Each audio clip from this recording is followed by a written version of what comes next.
Bonjour, donc je suis Meg. Bonjour, bonjour. J'espère que ça va à Paris. Donc je t'appelle depuis Londres pour Mhm, parler un petit peu sur ton travail, te poser quelques questions rapides. mhm. Donc la première question que j'ai envie de te poser, c'est par rapport à ton parcours. Tu as un parcours assez original.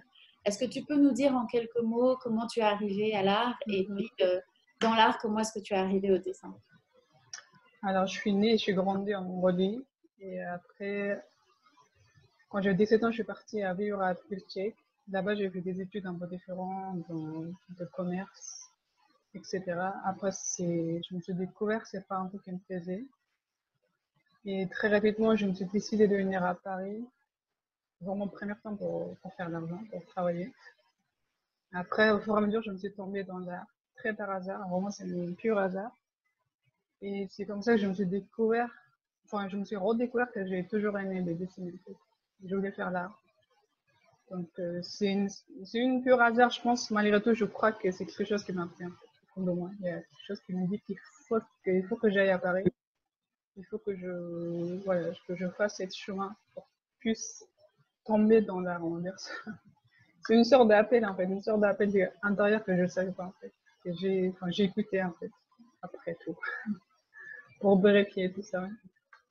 Et tu as fait une prépa à Glacière, il me semble. Et J'ai fait un prépare avec la cire, après je suis rentrée à Beaux-Arts de Cergy. Mm. J'ai Et fait le des... dessin dans tout ça, c'est arrivé assez rapidement au sein de la prépa ou est-ce que ça a été quelque chose de En plus fait, difficile? quand je rentrais dans un prépare de glacière, pour moi c'était un vraiment choc culturel, un choc visuel, dans tous les sens. Même, pour moi j'avais pas beaucoup d'amis, je comprenais pas trop ce qu'ils racontaient, les amis, enfin, des gens avec qui j'étais dans la classe, les profs. Donc je comprenais pas trop tout ce qui se passait autour de moi. En tout cas, c'était une sorte de choc visuel. Je comprenais pas ce qu'ils faisaient les deux autres. Mais j'avais toujours cette pratique de dessin depuis que j'étais enfant. J'ai toujours dessiné d'une manière à l'autre. Et c'est, je pense, vraiment à partir de cette période-là, je me suis encore plus intéressée dans le dessin parce que pour moi, c'est à l'époque quand je n'arrivais pas bien à m'exprimer, je me suis un peu refusée dans mon dessin pour pouvoir mieux m'exprimer en fait. Finalement, j'ai un seul outil, c'était le dessin en fait. Par rapport Ouais. à la pratique de la langue française. Ouais, exactement ça. Mais deux autres pratiques, je comprenais pas trop, en fait. Pour moi, c'était un truc, c'était beaucoup trop nouveau. Je ne savais même pas ce que c'était performance. Je ne savais même pas ce que c'était installation. Pour moi, tout ça, c'était tellement différent. Et j'avais une sorte de peur. Et je pense, ouais, c'est ça, le dessin, ça m'a permis d'aller dans des pratiques un peu différentes. Et petit à petit, en fait. Après, à partir de mon dessin, des fois, mon dessin, ça devient une sculpture, ça devient un vêtement. Mon dessin, ça devient un broderie. Et c'est vraiment de la base, c'est toutes les pratiques, c'est les dessins. Mais j'arrive à communiquer à partir de cette pratique avec d'autres pratiques. Voilà. Euh, alors, ça m'amène à te poser la question des sources d'inspiration Mhm. en dehors de l'art, parce que tu viens d'une culture si différente. Tu as eu un choc culturel ici, puis maintenant tu es quand même établi à Paris depuis pas mal d'années. Qu'est-ce qui t'inspire en dehors du dessin, en dehors de l'art? J'aime beaucoup tout ce qui est. Je regarde beaucoup des émissions sur des gens qui parlent de l'état de psychologie. En fait. J'aime beaucoup tout ce qui est vraiment de psychologue, c'est comment on arrive à. C'est vraiment ces ça qui m'intéresse, c'est vraiment l'état de psychologie de tous les états de mental de gens. En fait. Comment ils arrivent à changer une idée à l'autre. Et toutes les maladies des psychologies, ça m'intéresse beaucoup. Les schizophrénies, bipolaires, tout ça, ça m'intéresse. Et vraiment dans un sens, mais même toutes les histoires incroyables qu'on raconte dans des télés, enfin, dans des émissions. Et j'aime beaucoup comment on arrive à survivre tous ces événements avec notre mentalité, en fait. C'est ça, là, ce qui m'intéresse, c'est le vraiment processus de mentalité, en fait. Donc, je regarde beaucoup ces genres d'émissions, j'écoute beaucoup ces genres de podcasts. Et même avec les deux gens, mes amis sont tous, tous un peu dans cet état, en fait. J'aime bien, je crois que c'est ça qui m'intéresse un peu plus, vraiment. Après, j'aime beaucoup la danse. Je danse assez souvent, mais c'est plus pour moi. Je ne peux pas dire que je suis une danseuse, mais je fais aucun sport. J'aime pas les sports. Donc, c'est juste pour que je puisse mieux entretenir mon corps. je préfère danser que faire un sport. Donc, dans ce sens-là, que moi, je fais zéro sport. Vraiment, j'aime pas ça. Par contre, quand je mets la musique, quand je danse, je peux danser des heures. Et ça me dérange pas. Ouais. Et par contre, quand je dis que je vais faire un jogging pendant 5 minutes, c'est impossible. C'est un truc, ça me dérange. Mais je pense que ça m'intéresse beaucoup la danse. Et, mais finalement, je crois que ce qui m'intéresse vraiment, les humains, tout ce qui est relations autour, en fait. Comment on arrive à créer des amis, comment on arrive à. Ouais, c'est tous les états qu'on passe en plus, en fait. Les relations humaines.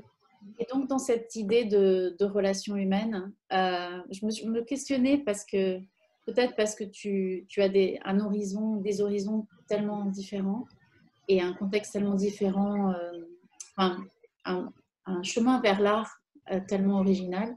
Je me demandais si tu as des interlocuteurs, des gens avec qui tu parles sur ton travail, ou est-ce que pour toi, travailler, c'est un processus d'isolement? C'est un travail au dessin, je pense que quand même c'est une pratique assez solitaire. Quand je travaille, c'est vraiment, je suis dans une solitaire, je mets une musique ou je mets un podcast et je travaille. Mais je dirais plus, finalement, quand je pense de la pratique de dessin, ça ressemble vraiment à une sorte de ouais, une méditation en fait. Pour moi, j'arrive sur un projet, un dessin. Ça peut être un instantané, ça peut être j'ai une idée assez précise dès le départ. En tout cas, le processus lui-même est vraiment une sorte de méditation. J'arrive à vraiment poser concentration sur un certain dessin pendant 1 heure, 2 heures, 3 heures, je ne sais pas combien de temps. Mais le reste du temps, je réfléchis. Enfin, pendant que je dessine, je réfléchis pas trop d'autres trucs. Vraiment, je me concentre sur ces trucs. Pour moi, ça ressemble plus à la méditation, parce que je suis un peu intéressée dernière fois à la méditation. Qu'est-ce que c'est qu'est-ce que c'est la méditation? C'est vraiment pouvoir concentrer à l'instant présence, en fait. Et le dessin, je pense, en tout cas, ça arrive à être à peu près même état que la méditation. Après, en tant que tuteur, je parle le plus proche pour l'instant, c'est mon copain. Donc, c'est le premier spectateur, c'est mon copain. Quand je dessine, quand je finis, d'abord, moi, je regarde. Après, je montre souvent à lui, en fait. Après, ça devient un backslash, c'est quand même une troisième personne. Enfin, ça fait partie de. Maintenant, on travaille ensemble. Et puis, oui, des amis qui viennent chez moi. Donc, ça reste assez confidentiel pour l'instant. Mais ça m'arrive de recevoir des gens qui sont, s'ils sont vraiment intéressés, ils m'écrivent des messages, mails, à travers mon travail. Donc, il faut qu'ils viennent chez moi parce que j'habite en banlieue. Donc, ça ne me dérange pas de recevoir ces j'ai le temps, en fait. Des fois, j'arrive à avoir une conversation assez intéressante. Mais c'est pas tous les jours, en tout cas. Pour l'instant, ça reste vraiment mon copain, le backstage, quelques amis. Ouais. Enfin, tu as déjà un peu répondu à la question, mais comme on est tous en confinement, je suis assez intéressée par la façon dont les artistes se concentrent et quelle est leur routine. Toi, Mhm. tu viens de parler de méditation. Est-ce qu'il y a une façon pour toi de te concentrer? Et quelle est ta routine au quotidien pour travailler? Est-ce que tu travailles tous les jours? Est-ce que c'est quand ça arrive? Mm. Alors, à vrai dire, le confinement, ça n'a pas changé grand-chose dans mon quotidien parce que, moi, c'était à peu près comme ça, à part que j'arrive pas à sortir. C'est pareil. Mais, non, en fait, oui, c'est vrai, ça change pas beaucoup de choses. Mais, oui, j'ai une petite routine que je me suis faite au fur et à mesure parce qu'avec le temps, parce qu'avant, comme je disais, avant, je travaillais plein de temps, donc c'était un peu compliqué d'organiser pour avoir un petit temps pour moi. Maintenant, je suis au chômage, donc je fais plein de temps aussi. Mais ça veut pas dire que je peux rester sans rien faire, hein. Pour moi, je pense il y a deux choses. D'abord, on peut donner un objectif, de dire aujourd'hui je fais ça, ça, ça. Ou il y a une deuxième chose, c'est vraiment une sorte envie de créer en fait. Il faut que ça. En fait, c'est vraiment c'est entre. Des fois, je dis ok, j'ai une exposition qui arrive, il faut que j'arrive à créer ça, c'est ça, et une sorte d'objectif. J'arrive à créer quand je me réveille le matin. Je dis aujourd'hui je travaille à partir de cette heure-ci, cette heure-ci. Des fois, quand j'ai vraiment rien à faire, c'est vraiment une sorte de pur appel d'envie de créer en fait. Je dis j'ai envie de faire ça, j'ai fait ça. Donc, pour moi, c'est vraiment deux façons de travailler en fait. S'il y a un objectif, il faut que j'arrive à mon objectif, parce qu'il y a une exposition qui m'arrive, que je crée. Soit c'est vraiment. Souvent, c'est. De toute manière, je crée presque tous les jours. Presque tous les jours, pas tout le temps, presque tous les jours. Mais comme ça, je pense. Pour moi, c'est important, je pense, quand on rentre dans un frottement, on arrive à des choses nouvelles en fait. Si on recrée quelque chose, il faut toujours frotter le surface en fait. Il faut qu'on rentre dans un contact. À partir de ça, il y a quelque chose de nouveau qui naît en fait. Sans ça, On peut pas créer, c'est souvent c'est comme ça. Chaque fois, j'ai découvert une nouvelle pratique. Est-ce que j'ai frotté quelque part, en fait? Est-ce que j'ai frotté? Est-ce que j'ai tenté? Est-ce que j'ai fait quelque chose, en fait? Et sans ça, je n'arrive jamais à quelque chose de bon. De toute manière, il faut rentrer dans l'acte. En fait. Si j'ai envie d'avoir. Qu'est-ce que tu veux dire par frotter? Ce frottement dont tu parles de... Moi, c'est vraiment rentrer dans l'acte, en fait. Vraiment, il faut rentrer il faut vraiment que je commence à faire. Et pendant ce que je fais, pendant que je dessine, les processus, ils m'amènent d'autres idées, et les processus, ils m'amènent d'autres idées de techniques, en fait. C'est l'acte qui m'amène des choses différentes, en fait. Et sans ça, je pense que l'idée, ça reste juste l'idée, en fait.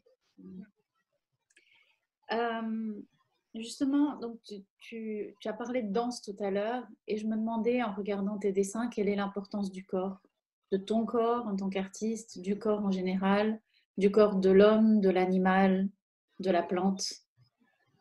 Je crois que je dessine toujours quelque chose d'organique, en fait, quelque chose qui est vivant. Et j'ai mal à dessiner quelque chose qui est un air. Surtout le corps, je dessine beaucoup de corps, mais je pense, j'essaie de peut-être comprendre tout ce qui est autour de corps en dessinant cet objet, enfin, cet objet, cette enveloppe de nous, en fait. De toute manière, si on va comprendre quelque chose plus profond, il faut toujours commencer par la surface, en fait. Donc pour moi, pour l'instant, ça reste, le corps, c'est une sorte de surface. Et si j'arrive à rentrer à l'intérieur, peut-être que tard je rentre à l'intérieur. Je ne sais pas trop. En tout cas, pour moi, j'ai l'impression que c'est le corps, le thème, le corps et les surfaces. Je dois toucher d'abord pour pouvoir puisse aller plus loin, en fait. C'est ça, en fait. Je sais pas si tu as compris ou pas. Super, ça marche. Donc, est-ce que l'espace pour toi, qu'est-ce que l'espace du dessin pour toi? Parce que c'est vrai que tu as un dessin qui n'est pas toujours sur la feuille. Tu investis l'espace d'exposition, mais j'imagine aussi que tu fais des essais dans ton atelier. Comment est-ce que tu gères cet espace du dessin et l'espace dans lequel le dessin est montré? Alors, il y a beaucoup de choses que je peux dire dessus, parce que par rapport à l'espace dans lequel je travaille chez moi. Je peux pas vraiment réellement un atelier, mais bon, je travaille chez moi. Quand je travaille chez moi, il faut que je sois très propre. Il faut pas que je salisse par beaucoup d'endroits. Et aussi, comme je n'ai pas beaucoup d'espace, j'essaie de faire des dessins qui sont clissables, en fait, que je peux les garder comme un vêtement, donc quelque chose qui est facile à ranger, en fait. Donc, avant même de dessiner, je dois réfléchir quel genre de feuille je dois choisir, quel genre de format je peux choisir, Mm. etc. En fait. Après, une fois que je expose, bien sûr, je regarde l'espace. J'essaie toujours, en tout cas, en sorte que, comme si, quand j'y accroche, comme si l'espace, il est fait pour mon dessin, en fait. Je sais pas comment l'écrire. Ouais, comme si l'espace est fait pour mon dessin. J'essaie toujours d'accrocher dans cette façon-là. Pas espace, pas comme si je dois adapter l'espace, en fait. Non, l'espace doit, comme si c'était fait pour mon dessin, en fait. C'est un peu. Oui, ça se voit. Ouais. Donc, j'essaie de toujours explorer au maximum possible comment je puisse donner cette idée, en fait, qui est bien.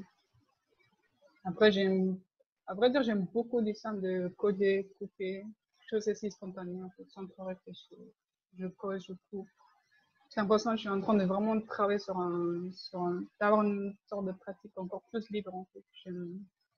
Si c'est possible sans cadre, c'est encore mieux. Mm. Quelque chose, ouais, déjà, ouais, j'aime bien quelque chose qui est un peu libre possible, sans cadre, sans, voilà. Et est-ce que, enfin, la dernière question un peu plus compliquée, est-ce que pour toi le déplacement géographique est important? Est-ce que le fait d'être entre cultures, est-ce que c'est une source importante pour toi qui nourrit ta pratique? Là, je dirais oui, mais je pense, ça fait très longtemps que je suis en France, pas en Europe quand même.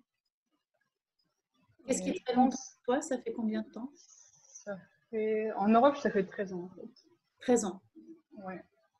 En France, ça fait 10 ans à peu près. Je pense que c'est ça en fait, parce que là, c'est vrai que là, plus légèrement, j'arrive à être en fait vraiment entre les deux. Parce que quand je retourne chez moi maintenant, je sens que quand même il y a quelque chose qui a changé en moi, aussi de la société. Mon modèle a un peu changé. Et en fait, c'est vraiment c'est de trouver cette balance parce que faut vraiment trouver la balance entre ces deux cultures en fait. Parce que quand même, j'apprends la culture d'ici. Aussi, je suis grandi avec la culture de Mongolie en fait.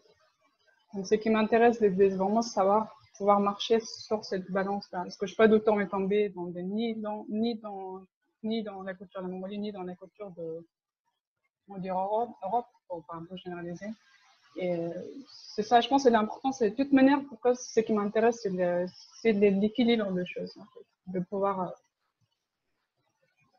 marcher vraiment au milieu, en fait, au milieu de tout, en fait. Sans trop balancer, ni dans une trucs comme ça, ni ailleurs.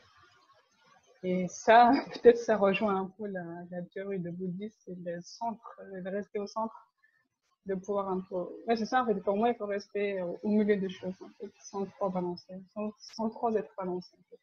Pour moi, c'est très important la culture qu'on peut s'approprier, en fait, finalement, en fait.